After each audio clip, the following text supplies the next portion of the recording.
It's almost shocking how many people we hear from tell us they use alcohol to self-medicate anxiety.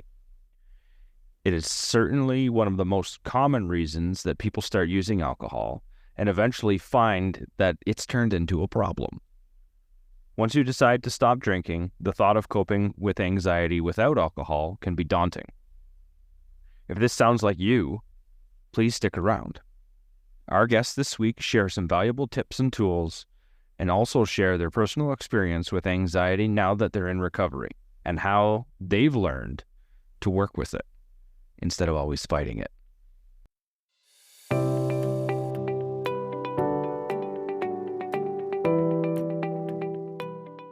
Welcome to Through the Glass Recovery podcast, where we believe that connection is the opposite of addiction, vulnerability is the antidote to shame, and that recovery isn't just rewarding, but it's also a lot of fun. We're your hosts, Julie and Steve. Listen as we get together with friends to shed light on the hard things, talk about the other side of addiction, and how we create a life so full there's no space left for alcohol. If anxiety is something you're challenged with, our weekly Sober Happy Hour is another great asset to add to your recovery toolbox. It's a weekly support group Zoom where members share what's going on in their lives to get some support and perspective and to build emotional intelligence so that the hard parts of life start feeling a little bit easier to manage. Best of all, our Sober Happy Hour is free every week. So come check it out. You can get all the info you need at throughtheglassrecovery.com.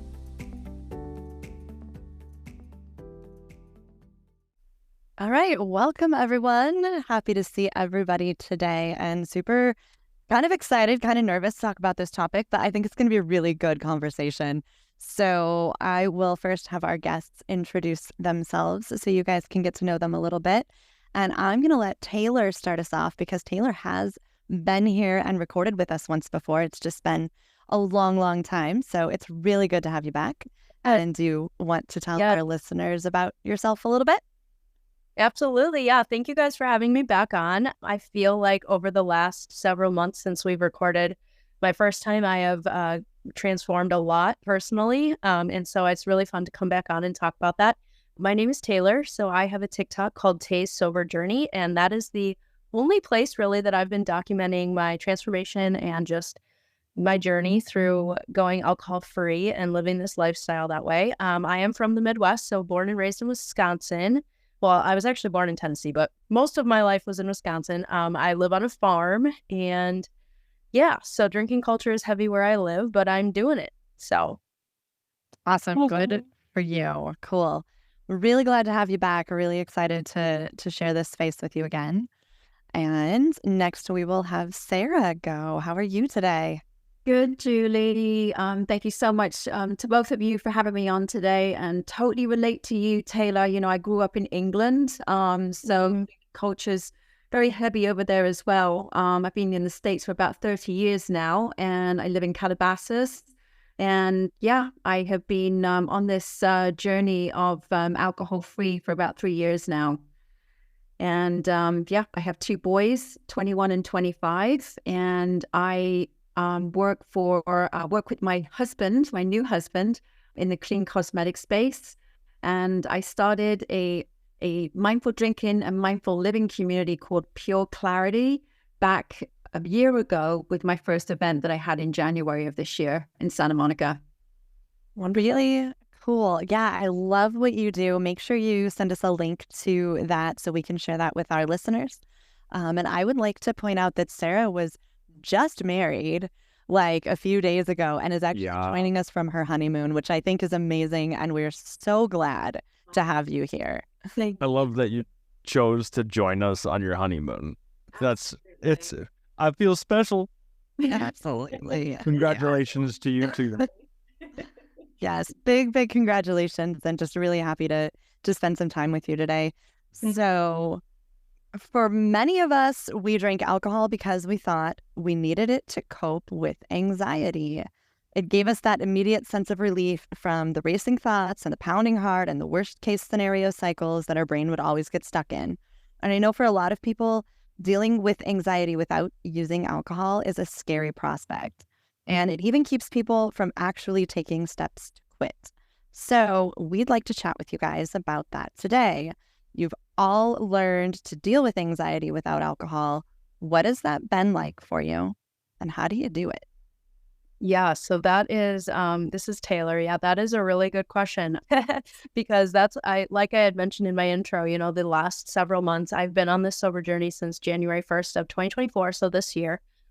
So I've really been in the mud of it for about 9 months, and honestly, anxiety and panic attacks are something that I have struggled the most with over the last 3 to 4 years, and that was one of my biggest goals in stopping to going alcohol free, was to be able to figure out my brain and how to work with it and how to live my life without alcohol to cope with anxiety. And then also to be able to get off of all of my medications that I was taking for anxiety, in which I have successfully been able to do that. So I'm super excited about that. And I would love to get into that a little bit later. But yeah, I guess just the forefront, it's been so hard to learn how to do that. It is one of the hardest parts of my sobriety journey so far. We've talked about boredom in the beginning and learning new hobbies and things, but when it comes to anxiety, it controlled my life for so long that it feels so good to finally be free of it, but it definitely wasn't easy. So, I just want people to know that is relatable. Gosh, I honestly would say it probably took me about 7 months of really working at it to figure out kind of just how I handle it my best. I'm supplementing with magnesium. I have a workout routine that truly does help. I always kind of thought people were crazy when they said that, but not even hard workouts, just walks, and also, weightlifting here and there. But all of the things from therapy are finally starting to work because I'm not fueling the anxiety with the alcohol, which I thought was helping in the past, so. So do you feel like it just naturally, that being sober for a good chunk of time reduced the anxiety, or are there specific things you're doing outside of the supplements and the working out? What do you think's been the biggest thing? Is it just the time, or is it all the extra things you're doing? Yeah, that's a great question. I think that it's kind of both. So I definitely had to do external things, but cutting out the alcohol was probably one of the biggest drivers in being able to get it under control. Because prior to this, so about 2 or 3 years, I had suffered with panic attacks weekly, the kind where I went to the hospital a couple of times. I've had blood tests, I've had urine tests to see if I have any issues, and I don't. It was truly panic attacks and anxiety that was causing a lot of the symptoms. But so I was doing therapy, I was doing all of the things that I thought would help, but I was still drinking heavily on the weekends and sometimes throughout the week, which, since I've been on my journey and learning so much, that really spikes your cortisol, which is the stress hormone. So that really kind of negates a lot of the things you're trying to do. Everybody knows the term anxiety. That was basically my life every Sunday through Tuesday, pretty much. So that was really countering a lot of the other things that I was doing, like therapy and meditation and yoga, and that all helped. But when I cut out alcohol, truly my life transformed. I was able to get off of the medication slowly with doctors, recommendations. But pairing that then with all of the things that I was doing, I can say it's been minimized almost 100%. Yeah, that's something that Steve and I were actually just talking about. You talked about, you were doing the meditation, you're doing yoga, you're doing, we're told all these healthy things to do for anxiety. And I know for me, I was taking medication, I was doing all of the things that I was supposed to do to help with anxiety, but I was still drinking. If I just, it never occurred to me that alcohol was the biggest problem. So I would try everything to fix the anxiety, but I didn't want to deal with the alcohol part of it. Well, exactly. And that's one of the biggest problems, is that part of it is not really talked about. Do you know what I mean? When I was in my drinking, days and around people that did it, I didn't even know that it caused that reaction physiologically in your body. But when I learned that, I really started to take it a lot more serious, and I could definitely physically tell the effects of I can tell my body is just a lot more calm. I haven't had a panic attack in at least 9 months, and not on medication. You know what I mean? All of those things. I've learned to trust my body now, because a large part of anxiety and panic is being scared and trusting your own body because you never know when it's going to happen, which actually causes them to occur more often, which is very frustrating. So I was stuck in that vicious cycle for a long time. And now I feel like I can trust when I feel like I'm getting elevated, feel like I'm getting anxious. I know how to talk myself down, and I know the techniques that I have are going to work because my body is physiologically like in balance now. Yeah, I think it's fascinating that I went to the doctor for anxiety medication and they happily prescribed it for me. You know, I explained my symptoms and they were like, yep, that sounds like anxiety. And never once was the doctor like, how much do you drink? Nor was I honest about it or would have been honest about it. So, I mean, that part's on me. So you gotta ask the question, right? Yeah, but no doctor was like, even one drink of alcohol is going to increase your levels of anxiety. Like, whether I was honest or not, had somebody just said that to me, like, alcohol causes anxiety, maybe it would have made me think a little harder about it. I'm not sure, but I had no idea that I was doing it to myself. Exactly. Absolutely. And it's such a conditioned response to want to drink to release the anxiety when really, as you said, it's just making it worse. And, you know, anxiety for me was really worrying about something from the past and worrying about something from the future. And it was a conditioned response to really not be in the present. Mm-hmm. And when I was able to kind of really get my head around that and really, you know, realize that, you know, why was I drinking in this moment? And, you know, the conditioned response and to really get really present, that really was helpful for me because I was doing meditation, I was doing yoga, but I wasn't really fully present, I think, when I was doing those practices. Yeah, definitely. Sorry. Yeah, it's okay. We just had a guy on the podcast who talked about, he didn't talk about anxiety in particular, but he talked about all of the things he went to his doctor to take care of.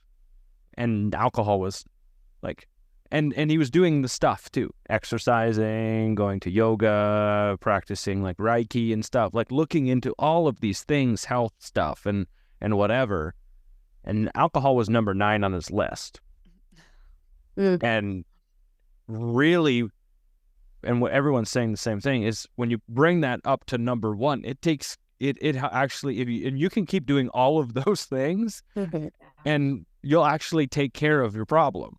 Yeah. And anxiety for me, and I'm going to talk for me, wasn't a super large thing. It would happen in moments. It would happen in moments where I'm uncomfortable because, like, in all likelihood, I'm not doing something right. Like when I was at my work and my boss would be like, hey, I need you to come up to my office tomorrow. And then I'd have a whole day to figure out why and how he was going to fire me. It never even happened yet. Right. And none of those conversations ever turned out the way I expected them to go. Right. I was incredibly good at telling myself the story that wasn't going to happen. Fill in the blanks. This is what you were saying, Sarah, about I just lost my train of thought. Yeah, it's about the past. It's about worrying about something in the past that's already happened. And then also, like what you're saying, Steve, is like thinking about what's going to happen in the future, and it hasn't happened yet. And we're not in the present moment when we're in those worlds. That's where I was going with the anxiety. Yeah. So I don't get to allow myself to be present in it. Right. I'm hearing Taylor talk about all of the things she does to bring herself back to the present when she's feeling the anxiety. And you're right, it's a complete physiological effect. And the crazy part about anxiety is it's the same feeling as excitement. Mm-hmm. I've noticed that. Mm-hmm. Yeah, absolutely. I mean, when I removed alcohol, you know, obviously one part of that is the 4, the 3, the 4 a.m. anxiety. You know, what did I say? What did I do? You know, thinking about the evening, thinking about an instance where I couldn't really remember some parts of the night. And then you spiral in the middle of the night because everything is so much more exaggerated then. And then you wake up and you don't, you know, you go back to sleep eventually. Then you wake up and then you're cycling through that kind of shame and that guilt and those feelings during the day, which really adds to the anxiety of you know, what was occurring when you were drinking. And then, just you are in the present moment when you wake up in the middle of the night there. You're actually, oh my gosh. So and it just doesn't put you in a good headspace. And it just creates more of the cycle, I found. It's its own self-fulfilling prophecy, isn't it? Yeah. For sure. Absolutely. For sure. So I've been reading The Mountain Is You by Brianna Wiest, which I've mentioned a handful of times here in the last couple of weeks. I'm going through it at a snail's pace because I'm trying to absorb every word. So I'm not reading very much at a time, but the section that I just read last night was about anxiety. And so I was actually reading it with Steve, and she talks, I'm gonna see if I can actually relate what I read, because it was kind of eye-opening to me. So we have a tendency when we're anxious about something, when we have a fear about something, we get stuck in the panic stage. When we're imagining this thing happening, we get as far as the really horrible thing that we're so worried about happens, and then we just stick there with the panic.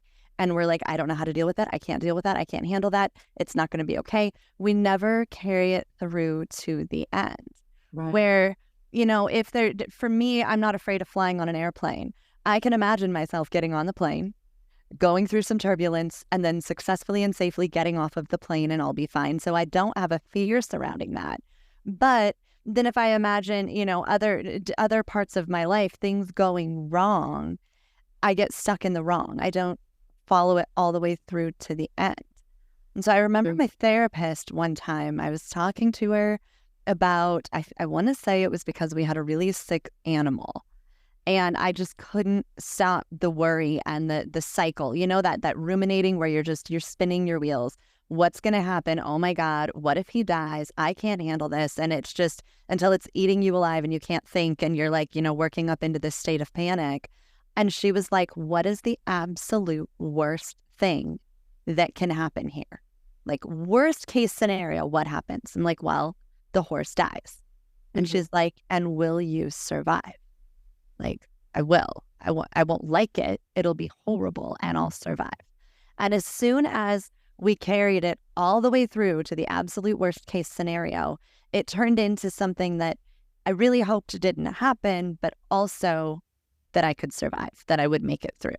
And that has been over and over one of the most helpful things that I can think of when it comes to that cycle where I just get stuck in, oh my God, I can't handle this. This is awful. This is horrible, whatever.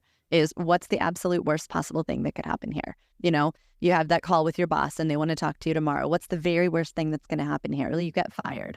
Are you going to survive? Will you eventually be okay? Yes. I'm not going to die. It's just going to suck for a while, right? Yeah. So that's been just a really helpful tool for me to carry it all the way through, because we get ourselves stuck at the bad thing, and we never follow it through to, I am going to be okay after this happens. If 100%. This happens. 100%, Julie. I really find that, having that drink was the escapism. It's not facing it head on. And then when I read, obviously, more Pema Chodron, she talked about really leaning in. Tara Brach talked about leaning into it, lean into it, lean into it. And I read somewhere that, everything that comes our way in life, good and bad, holds a teaching if we're mindful enough to give it our full presence. And that really struck with me because, the alcohol and the drink doesn't take anything away. It just numbs you that you don't have to think about it for 20 minutes, 25 minutes, an hour. But it's still going to be there when you are sobered up. And so leaning in and really just, getting really profoundly deep with yourself and your life is just, it's life-changing. It's been life-changing for me. Yes, absolutely. And, if you think about it, if you binge drink all the weekends like I used to, and then you go to work all week, and then you come home and you maybe have a glass of wine or two or whatever, and you're just kind of trying to make it through the work week, and then on the weekends you escape. Like, you never have time to handle those things and to really reflect on things. And so, like, when I stopped drinking, my anxiety was going down physiologically, but there was a lot of things I still needed to figure out and how to handle it, because I still had anxiety, but it just was not nearly as bad. And now I can say it's, basically gone, except for situational. But that's the thing, is like taking the time to actually learn how to handle it. So like, I would just escape all the time, and I would use alcohol to just like not think. And that was one of the biggest I drank, was to turn my brain off. And since I've stopped drinking, I've learned so much about myself. I've learned that I do have, working with a therapist, I've uncovered the fact that I do have OCD, ruminating thoughts, intrusive thoughts, and learning how to handle those, recognize them, shut them down, and move on with life has been transformative. In the past, I feel like I would get stuck in a loop and I could not get out of it. I would drink and it would come back eventually, and I would drink again. And so, it's just an endless, not healthy cycle. But now that I've been able to work those out, it's just interesting to see like maybe what was causing the anxiety that I never actually fixed and I just ran away from the whole time. So yes, in the beginning of my sobriety journey, January through March, yeah, it was really hard. You had to learn how to do all that. But now, 9 months down the road, like when people say it gets easier, it truly does. At least for me, like I am light years ahead of where I was 9 months ago. Yeah. So happy to hear that, Taylor. So happy to hear that there's such a beautiful freedom when that happens, when that shift happens. And, all of our journeys are different with the time and what it takes to get there. But we truly, just from the community that I'm amongst, we truly all get to the same place, really. I mean, we all get there differently. We're all different, but we all get to that point where, well, I like to think we all get to the point where we feel, there's just such a, there's just a big relief. Yeah. Yeah. Big weight that comes off of your shoulders and a big sense of freedom and really like being there with life as it is. It's just like a comforting piece too, because I think that one of the biggest reasons I also chose to quit drinking was the anxiety, the shame, and the guilt that came from the things that I would do while I was drinking. Yeah. Like that just like I couldn't trust myself. And that gives you insane anxiety because I wasn't living up to my own values. And so now that I've gotten sober, I've written down, I've reevaluated my values. And I'm like, no wonder I was anxious all the time. I was not following the values that I actually want to have. So now I'm able to look at my list of values and say, you know what, I do live by those. I'm not just saying it anymore. My values of being trustworthy and honest and all of these things are actually happening instead of me just saying it and then screwing it up. I love this so much because you bring up the self-abandonment part and the anxiety that comes from that alone. Yeah. Julie's got to be thinking about authenticity right now. For sure. She's got to be, because if you live in alignment with yourself, most of the anxiety is going to go away. If you just live in alignment with yourself, the farther I get into this journey, the more I realize that a lot of 99% of my own pain is self-inflicted. My anxiety is the self-inflicted anxiety. My self-abandonment is my own problem that I need to deal with.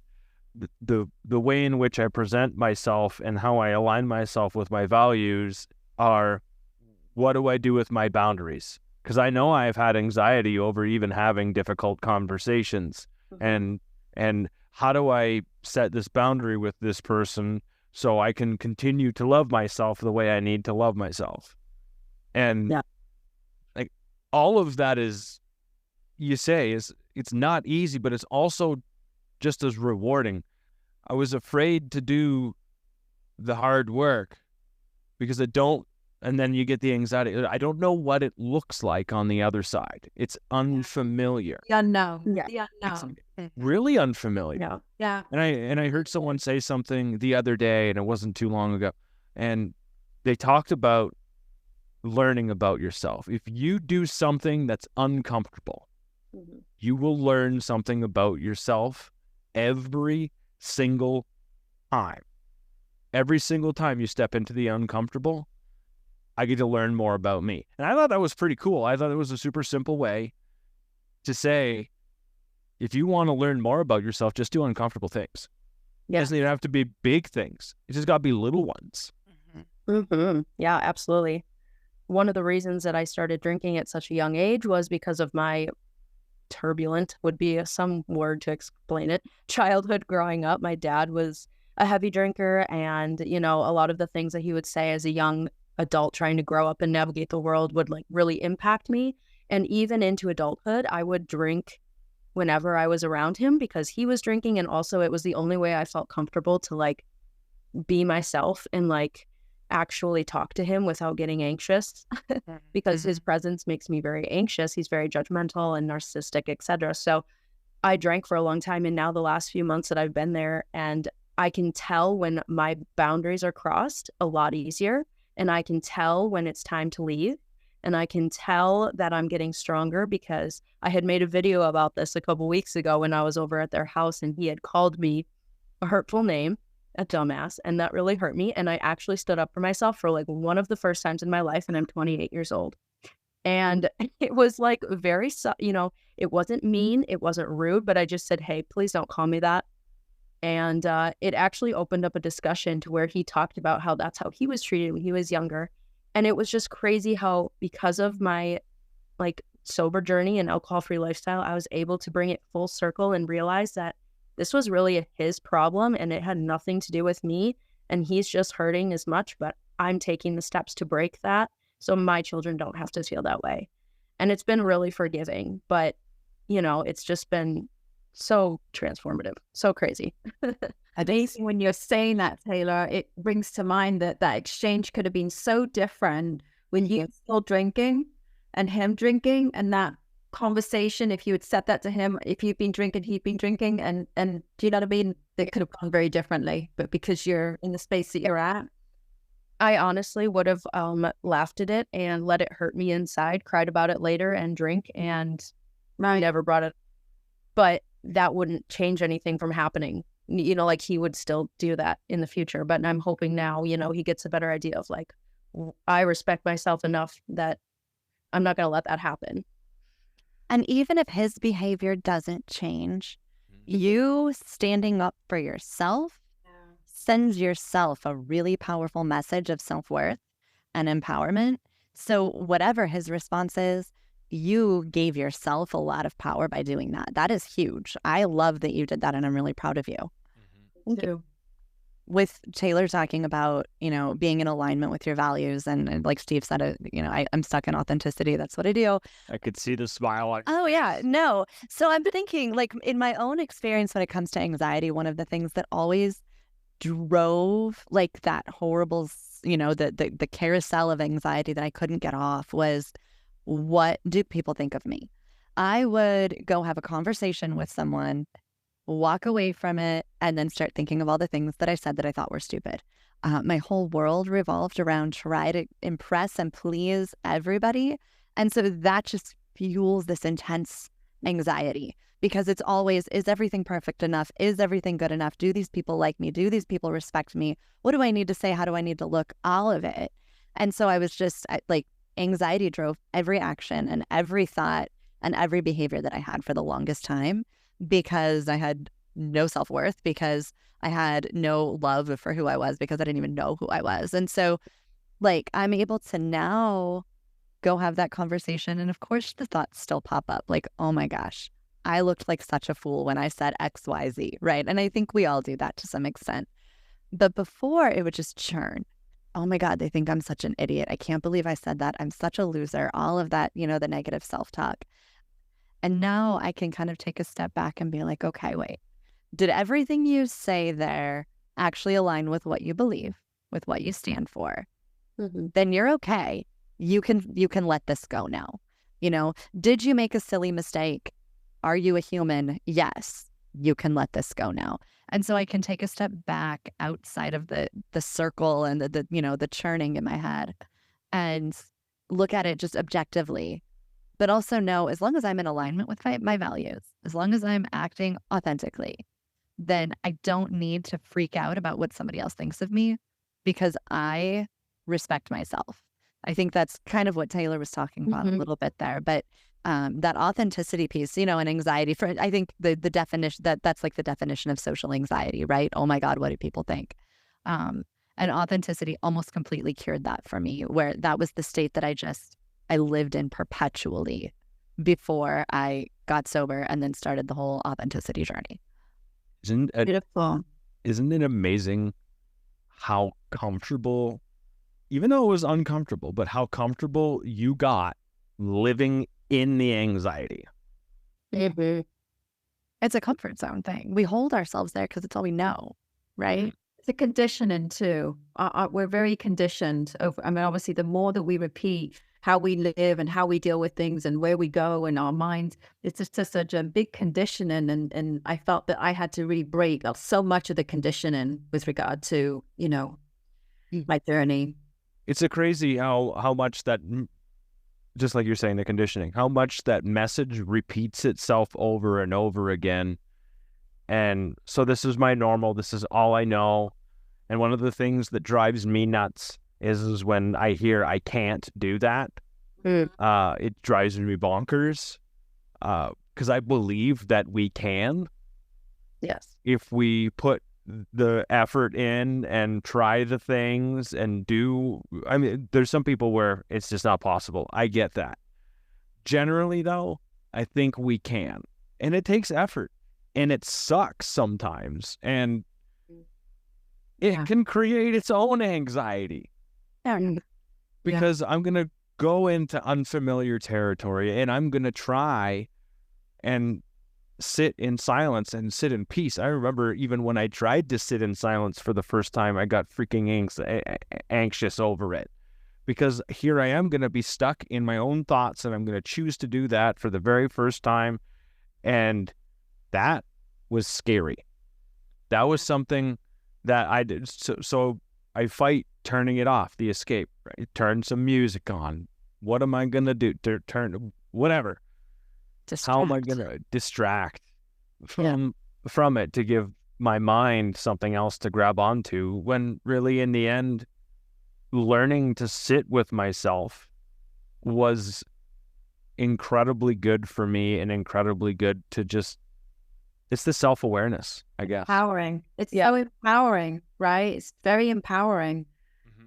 I do remember I had such anxiety going to a wedding first, not drinking.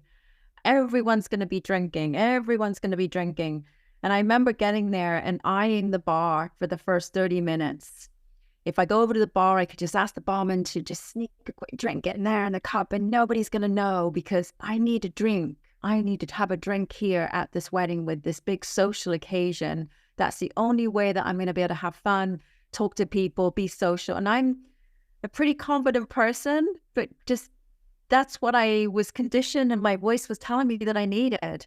And then when I got through that first wedding where I didn't need a drink, I never went to the bar. I never put that secret drink in the cup. I was walking out of there, and just like what you said, Steve, it's amazing what we're capable of.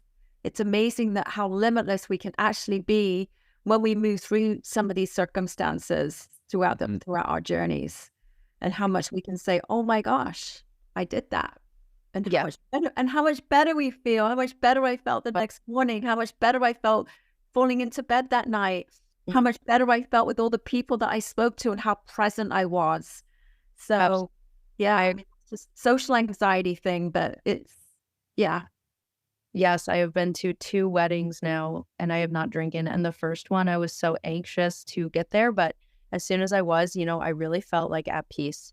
And when I was dancing at night, I truly was in the moment, and I told myself, I was like, this is actually one of the most fun times I've had at a wedding, because I'm completely aware of what I'm doing. I trust that we're going to get home safe. And instead of worrying about drinking to hide the worry of, oh, well, how are we going to get home? Who's going to drive? Are we going to make it there safe? Am I going to get pulled over? I was just, I get to dance. I get to have a cupcake. I get to drive home, and I get to be in bed tonight. Like, it was peaceful and it was empowering, and I totally understand what you're saying. Yeah, love that. Love that, Taylor. Yeah. So I'll throw another twist on anxiety out there, because I think it's fascinating. I'm really trying to understand anxiety and why I do what I do.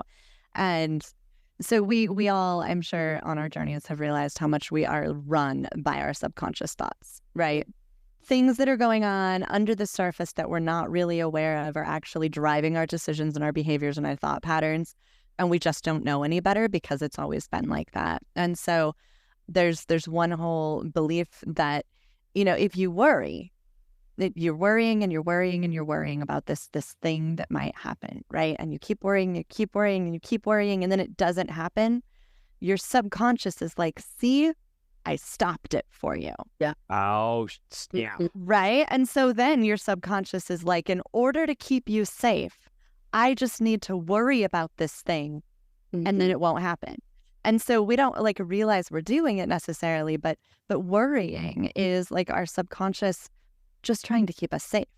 And when you find yourself in that pattern of worrying and worrying and worrying about the thing, whatever it is, because we all know what that's like, you can also take that step back and be like, okay, I see that you're trying to keep me safe, but right now, worrying is not going to keep me safe. And like, there's so much about like calling it out. This is anxiety. As soon as you name it, this is worrying, because worrying is trying to keep me safe. You take away some of the power of it, and then you can redirect it. Let's think through the good possibilities. Let's think through the best case scenario, whatever that is. But you can actually take control of your subconscious and redirect it to something different once you realize that that's what's happening. I got another question for everyone too. We're talking about how we deal with anxiety on our own. We've talked about therapy and stuff like that too. Do you involve anyone else in helping you get yourself through the anxiety? That's a good question. I guess it kind of depends on the situation. Sometimes I will bring in support of people that are close to me that know, a big thing that I've started to do when I'm worried about an event, or maybe I know that something difficult will be coming up this weekend, like a party or a wedding. I'll bring in my fiance, who is very supportive, and I'll say, hey, I'm worried about this. I just want you to know that, like, if I am weak, just like be in support, just know that I'm going to have a hard time with this. And he's always been great. Like, if I say, hey, I am getting to the end of my line, like, I just need to leave, we always leave, but I do bring in somebody else to just kind of give me that support. But at the end of the day, like, it's in my head to kind of talk me down out of any kind of worry or anything. Yeah, I guess it kind of depends on the situation. Many times I just use all the tools in my toolbox to get me through that anxiety moment, if I even have them, which is rare now. But yeah, I concur. I feel that vulnerability has become such a beautiful part of who I am today. I don't have to look like I have all my shit together and, that everything is great. I have such an amazing, supportive husband that, has, talked me off of a ledge before, who knows me. And we've gone through so much growth in our relationship. I mean, we've gone through the growth of me drinking, not drinking. He's not drinking today. So, and then just, supportive friends, I really feel that it becomes even more apparent how much you really want to surround yourself with the right tribe, with the right people. Yeah. He understands you and you understand them. And, it's great to have a ton of friends, but, I really feel grateful and blessed at the people in my life that I really feel that they know me. Like, they've seen different versions of me and they've gone through, different times. And it's okay to say how I feel, without being judged, like just what you were saying earlier, Julie, about that. So just being good with that, about being vulnerable. Yeah, absolutely. I know for me, it's so helpful, even just to say, hey, here's this thing that I'm feeling anxious about, because anybody that's outside of my own head is going to have a different perspective on the whole situation. Sure. Always. And sometimes that's all I need, is either that or for someone to say, yeah, I'd be pretty anxious about that too. Yeah. And at least I know it's valid. Yeah, like it's valid. Yeah, you're not crazy. What Right. you're feeling is totally acceptable and normal. And then you can stop fighting it so much and just be like, okay, I'm anxious right now. That's just what it is. And that's okay too. Yeah, absolutely. And I feel that we're all anxious. We all have, anxious moments. Some people just have it differently. I mean, we all have it. I don't think there's anyone that doesn't have some anxiety, doesn't get anxious. It's just all comes in different shapes and forms. yeah, I think having one person or a couple people in your back pocket as your grounding person is so, because for me, like when I'm working from home all the time and I get anxious about something and I'm all by myself all week, I need somebody to ground me sometimes, because my brain, with those obsessive ruminating thoughts that I, kind of discussed, that I learned I struggle with, it helps so much to have somebody to ground me. Like I will just say, hey, I am going to share something with you. It might sound bonkers, but just hear me out and please ground me right now. And I'll like tell him, and he'll be like, say something totally just like logical and stable. And I'm like, okay, yes, I needed that. And that's exactly why I asked the question, because for me too, I do something very similar. I got something that's going through my mind and it's causing some anxiety. Maybe if I just give it away to somebody who I know is safe, then I can ground myself. I can get a different perspective on the situation, and I can stop. I can have somebody help me move me out of that cycle and get me into a different thought and get me into something that's a little bit more reasonable, because I find my anxiety, when I do get there, there's not a whole lot that's reasonable about it. Right, exactly. It just isn't. And so it sucks. Anyways, wrap this, guys. Wrap this. Wow.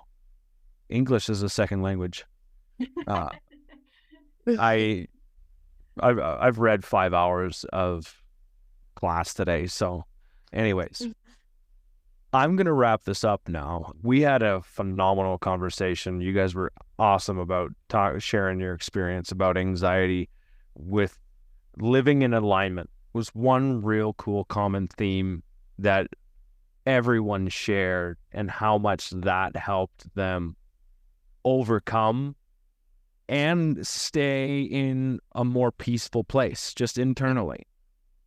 Even when you go into a situation that's going to bring you anxiety, over time, Taylor, you talked about this, over time, you've given yourself the opportunity and you've put the work in to try and get better and understand where it comes from. And I think that's one of the really neat things is when I feel anxious now, I can ask myself, where is this coming from? And instead of bottle, we have our tools and we make it through. And it's much better on the other side.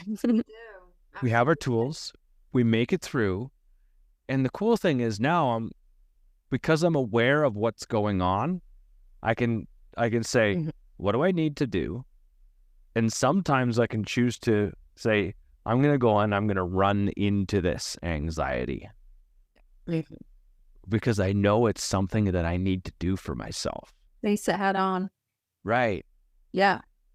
And it gives me another cool new experience in my life. Yeah. So I want to say thank you guys. Thank you, Taylor. Thank you, Sarah, for joining us tonight and sharing your thoughts and experiences. Really appreciate your time. Thank you, Sarah, for showing up on your honeymoon. I mean, amazing, and congratulations. Thank you, Steve. Thank you so much. Thank you. Such an honor to be here with you guys. Thank you so much. Thank you both so much. Thank you, Julie. Thanks also to our listeners for hanging out with us today.